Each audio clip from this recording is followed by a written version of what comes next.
Además de jugadores, imagino, de un ranking más alto. Sí, de bastante arriba, sí.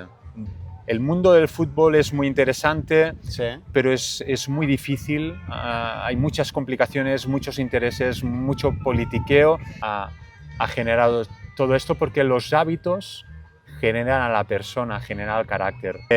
Al final uno tiene que ser coherente con lo que dice y con lo que hace.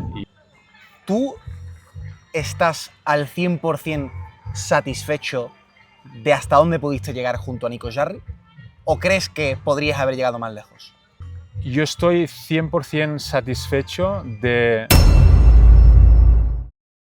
Y lo que te digo, tú tómatelo como una charla entre dos enfermos del tenis, porque yo sé que tú eres un enfermo del tenis también. Lo primero que te voy a preguntar un poco es empezar hablando por la actualidad, ¿no? Yo creo que es lo que manda, y ya que lo hemos estado hablando, ¿no? Un poquito esa relación con Joel Schwartzler. Quiero saber un poco, cuéntame, ¿cómo surge esta asociación? O sea, ¿te contacta él? ¿Te llega en un momento en el que tú estabas abierto a empezar, digamos, un proyecto con un jugador joven, ¿no? Más en vista de desarrollarlo. ¿Cómo se da ese inicio? ¿Por qué te decantaste por trabajar con Joel? Mira, yo el año pasado, después de acabar el trabajo con Nico, el 2023, el proyecto, me tomé unas largas vacaciones. También tuve un problema de salud, una complicación en una cirugía. Así que, bueno, decidí recuperarme y estar en la academia. Me salieron durante el año pasado varias ofertas. Algunas me gustaban, pero no acabaron de salir, otras no me convencieron. Así que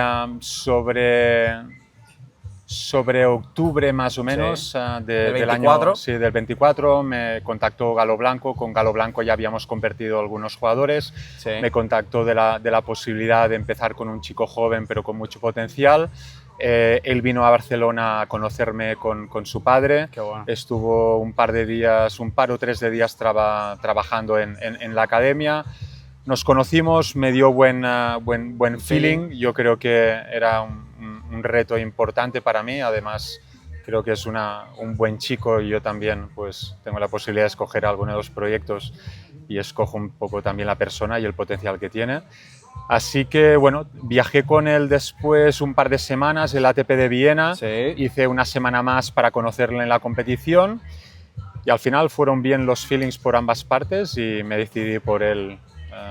Es un proyecto que yo imagino está encaminado a largo plazo, ¿no? O sea, tú te ves viajando con él, haciendo semanas completas e ir tratando de desarrollarlo desde ese chico que fue número 1 del mundo junior a convertirlo en un jugador, imagino, estable en el circuito ATP. Es decir, un proyecto que te planteas para varios años, ¿no? Sí, no es un proyecto a corto término, es un proyecto a medio, largo plazo. Sobre todo ahora tocan años de trabajar en las profundidades, ¿no? En la base, ¿no? En la base del jugador, en su estructura mental, en cómo pensar dentro de la pista, en fuera de la pista, cómo analizar dentro de la pista, cómo definir el patrón de juego, la identidad de juego. Tocan muchas cosas ahora, pero bueno, a mí me gusta esta parte, me gusta mucho. Yo creo que tengo gran parte de profesor también, así que me gusta mucho. De hecho, leía que tú eras un entrenador, ¿no? Que pone mucho énfasis en el apartado mental, en preparar al jugador a nivel mental, a nivel emocional, de cara a lo que se le viene por delante. ¿Dirías que es el área en el que mayor trabajo tienes que hacer con Joel, o qué cosas te estás marcando tú para mejorar? ¿En qué áreas te estás centrando tú más en este inicio de proyecto con él? El Joel, al ser un jugador joven, yo creo que se han de potenciar todas las áreas. Está claro que la área mental, emocional, conecta todo el juego, ¿vale? Entonces yo creo que es un trabajo muy amplio. Sí que es verdad que con Nico, de dónde venía, el área mental emocional, había que hacer un extra punch y sobre todo, bueno, pues trabajar cosas técnicas, tácticas, pero claro, era diferente jugador del que es Joel, y diferentes edades, es un proyecto distinto, y diferentes situaciones. Yo creo que está claro que a una joven edad es muy importante desarrollar la estructura mental del mensaje que él se da a sí mismo, de cómo piensa, de cómo ve las cosas dentro y fuera de la pista, pero bueno, el trabajo es muy completo, o sea, es muy transversal, tiene muchas cosas a trabajar en lo tenístico. ¿Hubo algo que te hiciese decantarte? Porque me acabas de comentar que también te habían propuesto algunas otras cosas, ¿no? ¿Hubo algo más de presente. Más de presente, ¿no? Y más de jugadores, imagino, de un ranking más alto. Sí, de bastante arriba, sí. Vale. ¿Hubo algo que te hizo decantarte por este proyecto en especial? ¿O fue un poquito todo, como tú comentas, ¿no? Ese atractivo de desarrollar a un jugador hasta un largo plazo. Sí. Primero de todo, agradecí mucho la confianza de Galo Blanco, ya que es una persona que respeto mucho, tiene una trayectoria muy larga en el mundo del tenis, además es un buen amigo y compañero mío. Segundo de todo es los potenciales que vi en Joel, tanto como tenista como persona, y además el esfuerzo que ha hecho para invertir conmigo, con el equipo que le he propuesto, y también se me ha movido a Barcelona, así que son cosas que me decantaron para este proyecto. Porque él ya se establece en Barcelona. Se establece en Barcelona desde diciembre del año pasado. Sí. Fíjate. Habéis hecho un inicio de temporada que alguno lo vería, ¿no? Y diría, ostras, primero Sudamérica, ahora Ruanda. Imagino que eso también forma parte de ese desarrollar al jugador a largo plazo, ¿no? Sí. Forma parte de la curva del aprendizaje. Al final no tuvimos tantas semanas para hacer la pretemporada, ya que también caen en Navidades y tal. Hicimos 4 semanas, pero un poco intermitentes. Y mi objetivo era que nos fuéramos a Sudamérica a seguir trabajando como si estuviéramos trabajando en Barcelona. También Sudamérica es en arcilla, y ahora un poco de los objetivos principales que tenemos es un poco desarrollar el patrón de juego, definir el patrón de juego y sobre todo trabajar también en todo el tema de movilidad en pista.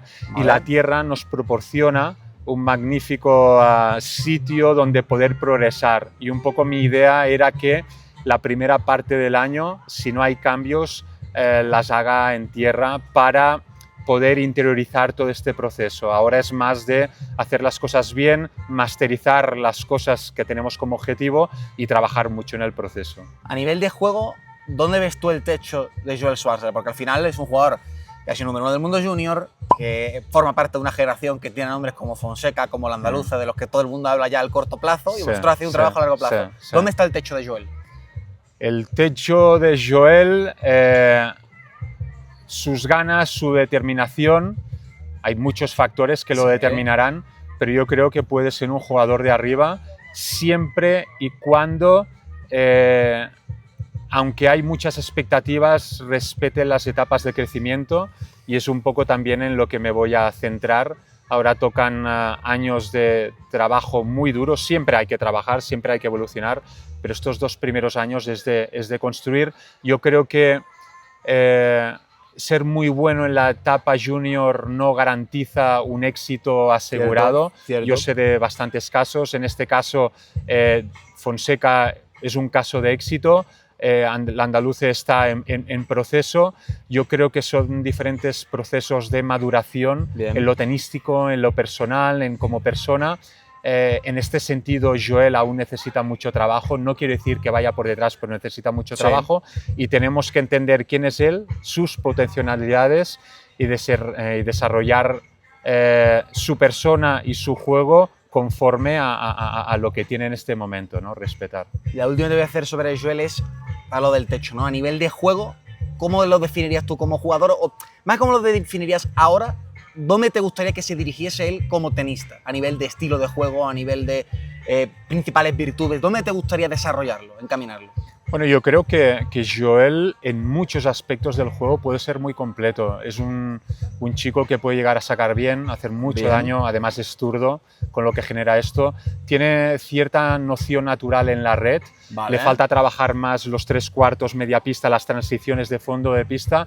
Yo creo que desde el fondo puede ser un jugador muy destructivo. Quiero que sea muy ordenado, sobre todo cuando juega por detrás de la línea a fondo, que llamamos zona 1, ¿vale? Tiene buenas virtudes para dominar de derecha, para abrir ángulos, para generar mucho spin. Con el revés, tiene un revés muy directo, muy penetrante. Así que creo que puede ser un jugador destructivo en muchas áreas de su juego. De dominio desde el fondo de la pista, con esa variante de la que hablas. Y lo del tema de la red, muy interesante, porque no todos los jóvenes se desenvuelven bien, por así decirlo, en la pista. Yo creo que sí que es verdad que primero para estructurar bien su juego, tiene que entender cómo jugar en cada una de las áreas de la pista, sobre todo cómo jugar en la primera zona y en la segunda, que es cuando está más dentro, donde tiene que empezar a destruir con su derecha y sobre todo con su revés. Pero sí que es verdad que cuando mayor es el entendimiento, cuando mayor es la selección de tiros, mejor son las direcciones, tendrá muchas posibilidades para jugar estos puntos 3/4, media pista, y acabar puntos en la red, que al final te da un plus en el juego para mí. Yo creo que ya a estas alturas todo aquel que te haya escuchado sabrá que eres un absoluto fanático del tenis. Sí. Pero es verdad que hay muchas personas quizás que nos siguen y demás que te conocen por tu etapa con Nico Jarry. Yo antes de llegar a ese punto quiero preguntarte quién es Juan Ozón. O sea, porque es un tipo que, por lo que he visto, ¿no? Tiene una muy buena carrera junior, pero es verdad que llegan las lesiones y comienza a trabajar con jugadores de mucho renombre que quizás hay gente que no lo tenga tan en cuenta, ¿no?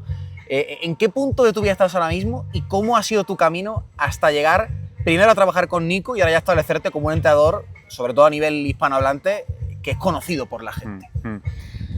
Yo me considero una persona curiosa. Como tú dices, soy una apasionada del tenis, pero me apasiono por muchas cosas en la vida. Bien. Y creo que muchos aprendizajes me lo ha dado toda la carrera que llevo en el tenis, que llevo muchos años, como tú comentas, con gente muy buena y pudiendo aprender de gente muy buena también, pero hay muchos aprendizajes también que he sacado de muchas cosas que he hecho con la vida y con que soy una persona muy curiosa, sí, que me han servido a trasladado también en el tenis. No me considero un científico del tenis que desgrane cada una de las partículas que hay. Me considero una persona que sí que va al detalle, pero tiene una visión global. Puede ser un poco por mi bagaje, también pasé por la universidad, he ejercido diferentes roles. Puede ser que pueda ver las cosas como hay no tanta gente que las ve y esto a veces me da una ventaja para ver el... Ahora mismo tienes una academia en Barcelona, Sí, si no me equivoco, sí. que no sé si lo ibas a enfocar como tu gran proyecto, pero que llega un punto que lo estás compaginando con trabajar con jugadores, Sí, ¿no? No sí, sé cómo llevas sí, un poquito sí, eso de sí. compaginar ambas cosas. Mira, llevamos 4 años y medio en la academia. Es un proyecto que comparto con 2 buenos amigos y grandes profesionales, Andreu Guilera y Ramsey Schwabi.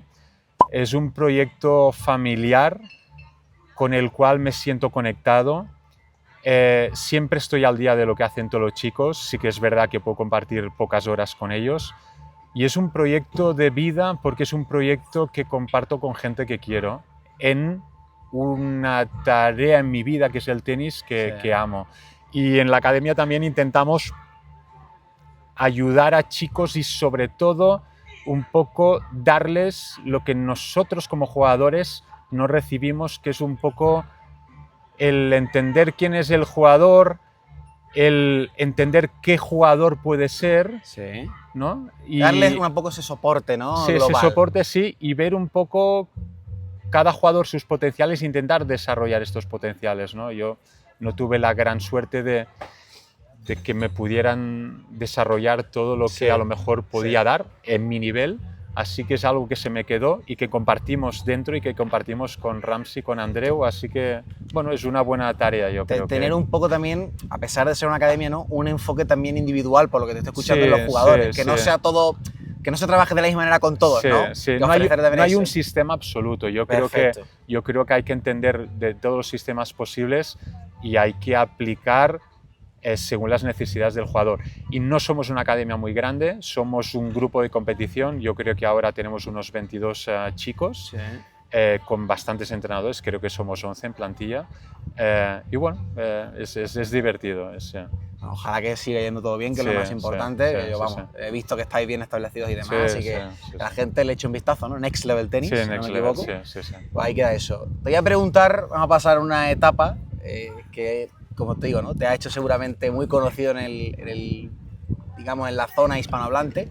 Pero antes de... Yo quiero que tú le cuentes a la gente cómo llegas a trabajar con Nico Jarry, ¿no? Porque sí que es verdad que, lo estaba hablando, ¿no? Incluso fuera de cámara, que te pilla en un momento en el que estás haciendo cosas que no tenían por qué estar relacionadas con el tenis, ¿no? Y de repente te llega esa gran oportunidad. ¿Cómo fue ese proceso para llegar a trabajar con él?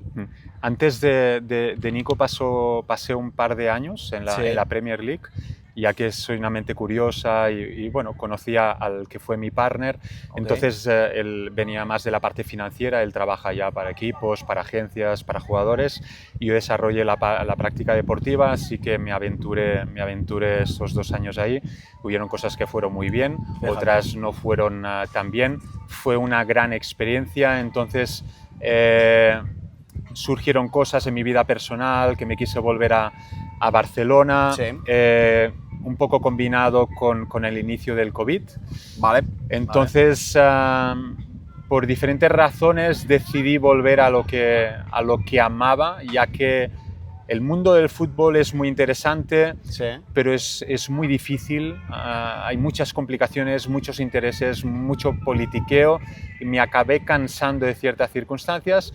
Entonces vuelvo a Barcelona, pasó un tiempo pues aún acabando algunos proyectos que tenía ahí con un par de equipos, y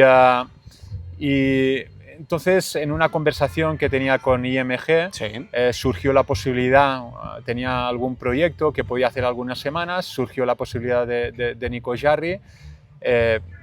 Para mí era un reto en el cual, de los 3 proyectos, era el cual creía que yo podía aportar más. Sí, vale. Y así empezamos. Así empezó todo, ¿eh? Sí, así empezó todo. En una época en la que, como tú comentas, ¿no? Si no recuerdo mal, tú un poco de memoria, pero es plena etapa después de la pandemia, ¿no? En la que Jarry además vuelve, juega muchos circuitos Challenger, ¿no? Sí, sí. Y empieza a progresar de una manera tremenda. ¿Cómo veías tú ese ruido que estaba generando alrededor de Nico Jarry? ¿Tú realmente veías que podía llegar a lo que acabó llegando o fue, digamos, un proceso posterior? Que cuando...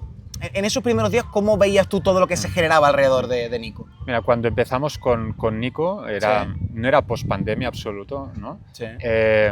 Y venía de estar parado tiempo, venía de Claro, la sanción, se jugó un par o 3 de futures que no le fueron nada bien. Conocí a un Nico, o sea, entendí dónde quería llegar él, Sí, vale. pero entendí profundamente en qué situación estaba, en una situación que le costaba poder jugar, entrar en la pista, en una situación. Pero bueno, yo tenía claro las cosas de donde las teníamos que trabajar. Antes hablábamos, ¿no?, de qué aspectos se trabajaron. Primero de todo está claro que se trabajó un aspecto técnico, un aspecto táctico, pero más importante era el bienestar. Entonces dividí el bienestar en la salud física, la mental, la emocional y la espiritual. Y trabajamos cada uno de estos aspectos. Le costó, y la época Challengers había mucho ruido, como tú comentas, pero era ruido a veces mucho en su cabeza y de los alrededores, ¿vale? Y sobre todo había siempre el ruido de que es un chico muy talentoso y que podría estar muy arriba, pero que aún no lo estaba, ¿no? Y fue duro trabajo. Al principio, me acuerdo, el primer año era un poco de hacer de grúa, de tirar con él, de tirar con todo, de poner mucha energía y de enseñarle herramientas para que él pudiera empezar a gestionar su carrera, su vida. El segundo año fue un poco, bueno, Nico, ya hemos generado herramientas, ahora tienes que empezar a liderar tu carrera. Fue un segundo año, el primer año, y acabó 145 del mundo, y esto que había el ranking congelado si no hubiera acabado mejor. Cierto. El segundo año empezó a liderar más sus cosas, su tenis. Fue un año que estuvo a punto de meterse el top 100, pero luego volvió a bajar al 140, hubieron cosas también en su vida personal que alteraron. Y el tercer año, un poco con los 2 años acumulados de buen trabajo, con ya más herramientas, con mayor tranquilidad personal, pues pudo enlazar los resultados que enlazó. Yo desde el principio sabía dónde podía llegar. Bien. Es más, yo creo que llegó a estar 16 del mundo, lo dejamos cuando estaba 18, creo que al final consiguió estar 16 por que había gente por encima de él que no descensó. Yo creía que podía ser un top 20, creo que puede ser un top 20 del mundo mantenido, con picos en el top 15, incluso un poco más arriba, ¿no? Pero bueno, hay que trabajar, nunca nadie asegura nada, continuo, además, pero lo veía por sus potencialidades, pero sabía del trabajo que había y que hay con Nico para que cumpla estos objetivos. ¿Tú estás al 100% satisfecho de hasta dónde pudiste llegar junto a Nico Jarry? ¿O crees que podrías haber llegado más lejos? Yo estoy 100% satisfecho del trabajo que hice con una parte del equipo que hicimos. Creo que se consiguieron muchas cosas, más de las que él se creía que podía conseguir, pero estaba convencido de que aún quedaban mejores cosas por venir. Cuando finalizamos la relación con Nico, es porque los proyectos deportivos parecía que no se encontraban con esta ambición que tenía yo para que él siguiera empujando, mejorando. Entonces yo me siento muy contento. Creo que en el tenis una de las cosas que a veces faltan es honestidad en el trabajo y coraje moral de decir las cosas que se tiene que decir. Así que me siento tranquilo. Claro que si todo hubiera convergido, hubiera seguido trabajando con él y creo que se hubieran conseguido los objetivos, pero ya te digo, estoy muy satisfecho y con que yo no pueda hacer nada que no sienta y que no crea, pues ahí mi decisión de otra cosa. Vamos, además te agradezco que te abras, ¿no? Y la sí, no lo había comentado tampoco pues, esto de la verdad. Lo agradezco enormemente.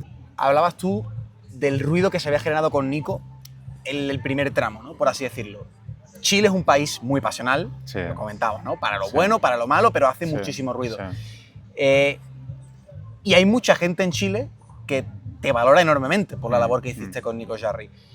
Primero te voy a preguntar si entiendes que a ellos les generase tanto shock la decisión de la separación y segundo, ¿qué mensaje le mandas tú a la gente chilena que todavía muchos nos hablan, ¿no? Y nos dicen, el mejor Nico Jarry lo vimos con Juan Ozón?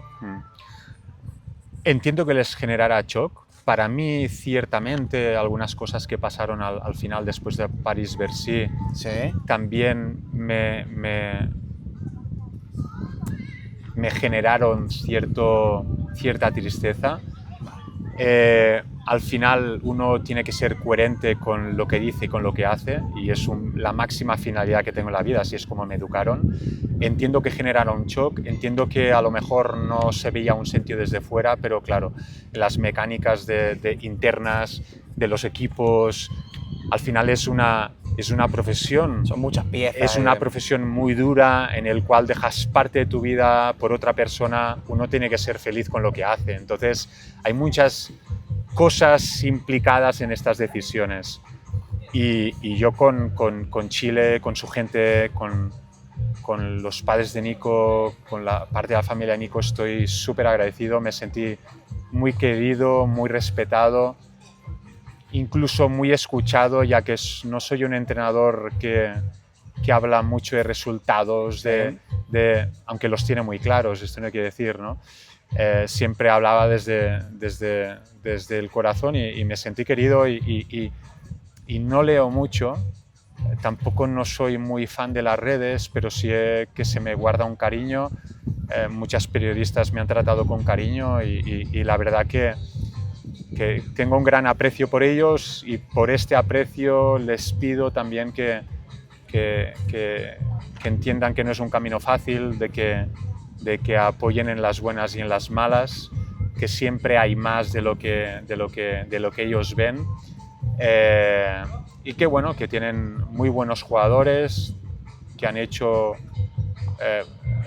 han trabajado muy buenos entrenadores, incluso sí. En Chile hay muy buenos entrenadores y que siguen apoyando al máximo y nada, y eso.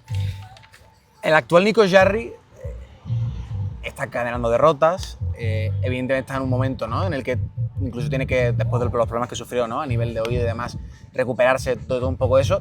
Y tú hablabas del potencial que tú le veías a Nico Jarry. Sí. Imagino, sigues viendo en Nico Jarry un jugador para ser top 20, para ser top 15, como tú has dicho, y para estar ahí arriba desafiando a los mejores, ¿no? Sí, para mí las capacidades las tiene. Sí que es verdad que hay otras capacidades que ha de trabajar para poder unir todos los puntos, para poder ser una persona estable en la pista, incluso fuera de la pista. No es un deporte fácil, es un deporte, hoy lo hablábamos con Joel, es un deporte sí. A veces que puede llegar a ser agresivo, es un deporte individual, es un deporte solitario, es donde hay muchos factores. Ha pasado por este problema en el oído. Yo es curioso porque yo entiendo de este problema, yo lo tuve, sé lo que se necesita y sé qué condicionantes ayudan a que esto no se rehabilite lo rápido que se tiene que rehabilitar. Hay un tema ahí de emocionalidades, sí. ¿No? Que generan inflamación, del sistema nervioso, hay una serie de cosas, ¿no? Entonces yo creo que las potencialidades las tiene ahí. creo que tiene que tener las ganas y la determinación de tirar adelante, como creo que las tiene. Y bueno, el equipo va a ayudar para ordenarlo, para darle la tranquilidad, para empujarle, para hacerlo mejorar. Y esto es mucha energía, es trabajo honesto, hay que ser capaz de hacerlo cada día esto. Yo imagino que un gran sueño podría ser poder encontrarte en algún momento en el circuito ATP al otro lado de la red, con tu proyecto actual. Sí, sería una buena señal de tu proyecto, imagino. Sí, claro. No es un sueño para mí el enfrentamiento, sí, pero te entiendo perfectamente, ¿eh? Pero es para mí un sueño el ayudar a Joel a que viva su sueño y que consiga su máximo potencial. Al final, ellos tienen el potencial, nosotros no tenemos solo que el trabajo de desarrollar este potencial dentro de la humildad, porque no tenemos más mérito que nadie, ¿sabes? Así que bueno, nuestra tarea es educar y desarrollar nuestro trabajo. Oye, si haces bien tu trabajo y el jugador crece contigo, oye, pues esto que te reafirma para seguir mejorando, seguir escuchando y seguir trabajando en lo que te gusta. Sí, pero los jugadores, y estoy de acuerdo contigo, ¿no? Son los que al final están en la pista, toman las decisiones y demás, ¿no? Sí. Pero es verdad que el tenis... Y los buenos. Y los buenos, sobre todo, efectivamente. Es verdad que el tenis yo a veces siento que es un deporte un poco desagradecido con los entrenadores. Porque siento que a veces los jugadores pueden tener un magnífico desarrollo con un entrenador, pero cuando algo va mal, el primero del que se habla, incluso desde fuera, y esto lo veo mucho con Alcaraz hoy en día, que con Alcaraz miles de personas ya tienen una derrota y te dice... Tiene una opinión ya al respecto. Sí, ya saben a quién tenemos que echar, a Juanqui, ¿no? Que es el que la ha llevado ahí. Siento que a veces, o sea, igual no estás de acuerdo conmigo, pero que el tenis muy desagradecido con vosotros en el sentido de que el primero al que hay que echar es el entrenador. Sí, está claro que el entrenador es el que parezca que tenga toda la responsabilidad, pero hay cosas mucho más profundas. El por qué el jugador no está rindiendo como tiene que rendir. Y sí que es verdad que es el primero que salta, pero ¿son desagradecidos? Sí y no. Sí. Imagínate el fútbol, que tienes un vestuario lleno de egos, que los fichajes a veces son transacciones económicas, no lo que tú has pedido. Hay muchos deportes que al final los entrenadores estamos mejor pagados que los preparadores físicos, que los fisios, porque tenemos como una responsabilidad mayor y al final son a los primeros que echan. De cierta manera, hasta el día de hoy, en los roles que he cubierto, ni como entrenador se me ha echado nunca, pero podría darse el momento. Yo creo que cada uno tiene que estar satisfecho con su trabajo y saber que tu cargo, a lo mejor, pues a veces que no es del todo estable, ¿no? Pero, ser consciente de ello. Pero también te digo que las relaciones con los jugadores, cuando tú tomas la determinación de no seguir, aunque la tomes tú, vienen dadas a razones que no son de tu agrado y te puede generar tristeza el hecho de no seguir con un jugador o el hecho de que no haya funcionado bien, ¿no? O sea, entonces... Sí, te entiendo, porque de hecho te iba a preguntar, dicen, nunca me han hecho comentador, porque claro, al final con Nico la decisión la acabas tomando tú. Sí, puedo decir que la tomo yo, pero ya te digo, al final también la toma él. Ya, te entiendo. No es, o sea, queriendo hacer una parte de la cual, ¿sabes? Pero sí que es verdad que hay que buscar el término medio de sus necesidades y de lo que crees tú que es lo mejor para él. Pero claro, a la que no tienen sentido algunas cosas, ¿no? O no se alinean con lo que tú crees que tiene que ser, entonces es cuando tomas la decisión, ¿no? Pero hay muchos matices en todo siempre, ¿no? ¿Cuál dirías ahora mismo que son tus grandes objetivos, ya pasando ya para ir finalizando un poco, ¿no? Tus grandes objetivos ahora mismo, evidentemente con la academia y con Joel, ¿no? Te diría a corto, pero sobre todo a medio plazo, ¿no? Este año, ¿dónde quieres llegar con Joel? Si os habéis planteado algún objetivo a nivel de ranking, a lo mejor pues previas de Grand Slam, él ya ganó un Challenger el año pasado, tiene ese nivel. ¿Cuáles son tus objetivos y tus sueños próximos? Como entrenador y como persona incluso, si quieres. Sí. Mira, muy buen matiz. Yo creo que los sueños los tengo a nivel personal. El compartir con la gente que quiero, el vivir momentos que quiero, con la gente que quiero. Mis objetivos son profesionales, está claro. Con Joel es ayudarle a que él cumpla sus sueños. En este primer año estaría claro que sería genial poder pues, estar en la previa del último Grand Slam del año, pero lo más importante es asentar unas bases de ética de trabajo, el que vaya mejorando en su día a día, en sus hábitos, el que vaya aprendiendo todas estas tareas que le pido de piernas, de continuidad de juego, de rutinas mentales, de patrón de juego, el que él sepa que pase lo que pase, él tiene que ser fiel a su juego, el tener esta energía, este foco en su juego, para mí es lo máximo. Si aprende esto, los resultados vendrán. Asentar esto, todo asentar todo este trabajo, esta continuidad emocional de poder competir cada partido. Esto es lo más importante. Y sobre todo, te digo, los hábitos fuera de pista. Tengo una fisióloga que trabaja conmigo, que trabajaba o trabaja con Nico, que me ayuda a generar todo esto, porque los hábitos generan a la persona, generan el carácter. Y esto es muy importante. Y los campeones se construyen desde aquí también. Entonces, estos son mis objetivos para él. En la academia, seguir creciendo, seguir acompañando en el camino, el aportar valor. Y también trabajo con una fundación que me hace mucha ilusión, que es la Fundación Princesa de Girona, que soy el encargado con ellos de desarrollar un programa que se llama Ecuación Talento. De hecho, hay muchos patrones, hay empresas vinculadas muy importantes, están los Reyes de España vinculados. Es un proyecto muy bonito, ellos tienen muchas líneas de programa muy interesantes. Llegué ahí de la mano del director, que es Salva Tasqué, y estamos generando a través de Ecuación Talento una serie de cursos, de charlas, ¿no? de learnings, ¿no? de aprendizajes a través de valores, a través del deporte, del arte, ¿no? que llegan a chicos de entre 15 y 30 años. Y es un proyecto que me encanta porque tengo la posibilidad de conocer a mucha gente interesante, y a veces en una sociedad que parezca, ¿no? que la gente no aporta, es muy bonito porque hay mentes increíbles, muy jóvenes, en busca de algo diferente, en busca de un propósito diferente, y me apasiona y me encantaría. Ahora tengo poco tiempo, pero sigo vinculado. Me encantaría, es un sueño para mí, seguir vinculado y poder aportar valor desde mi persona. Rol, ¿no? Bueno, pues Juan, yo primero te quiero agradecerte por estar aquí con nosotros. Gracias a ti, Carlos. Y decirte que, hombre, nos hemos encontrado aquí en Ruanda, ¿no? ¿Quién no le va a decir? Dos españoles en Ruanda. Sí, sí. Que la próxima... Suena película eso. Suena película. De aquí puede iniciarse muchos chistes, además, ¿no? Falta el austríaco, ¿no? Que vea con nosotros. También, sí, que mira, también ya lo tenemos. También. Y que ojalá la próxima se dé, pero en un gran torneo. ¿no? Que nos podamos reencontrar y hablemos de cómo está Joel jugando con los mejores, aunque como tú dices, es un proceso largo y en el que tienes muy claras las cosas. Así que nada, no sé si quieres mandarle un mensaje a la gente de Punto Break que nos esté viendo, que ha llegado hasta aquí. Y un placer, amigo. Bueno, un placer la entrevista, Carlos. Bueno, pues oye, a los fanáticos del tenis o a los seguidores, un saludo muy grande. Agradecerles a ellos por la gran labor, así que nos estamos viendo, conociendo más. Un abrazo. Muchas gracias, tío.